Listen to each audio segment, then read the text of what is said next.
Assalamualaikum warahmatullahi wabarakatuh. Selamat pagi menjelang siang. Salam sejahtera untuk kita semua. Pada rekan-rekan semuanya, kita belajar hukum kembali. Kita belajar hukum secara bahasa sederhana.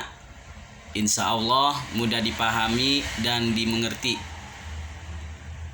Pada video sebelumnya kita membahas pengelompokan hukum menurut bentuknya, pengelompokan hukum menurut fungsinya, pengelompokan hukum menurut isinya, pengelompokan hukum menurut waktunya, pengelompokan hukum menurut golongannya. Pada video kali ini kita akan membahas pengelompokan menurut tempatnya. Jadi apa itu pengelompokan hukum menurut tempatnya? Jadi menurut tempatnya, hukum dibagi menjadi 3. Yang pertama, hukum nasional. Yang kedua, hukum internasional. Dan yang ketiga, hukum asing.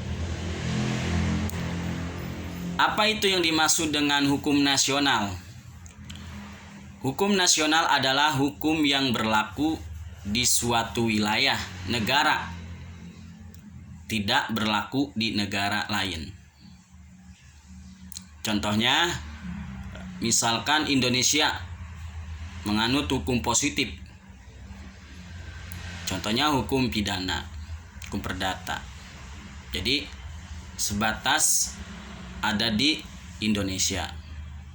Nanti negara lain juga mempunyai hukum pidana ataupun perdata masing-masing, pasalnya berbeda. Kemudian hukum internasional.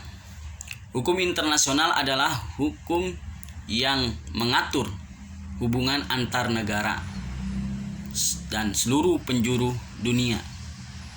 Contohnya misalnya PBB. Jadi misalnya ada permasalahan negara, maka diatur ataupun diputus secara internasional. Lalu apa yang dimaksud dengan hukum asing? Hukum asing adalah hukum yang berlaku di negara lain. Jadi hukum yang berlaku di negara lain. Jadi setiap negara mempunyai aturan ataupun hukum yang berbeda-beda.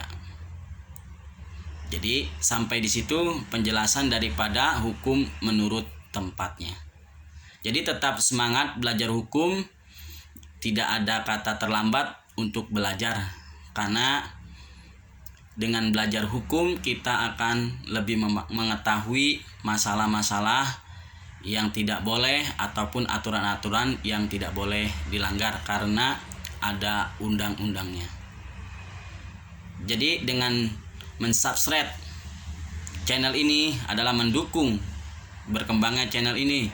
Jangan lupa like komennya.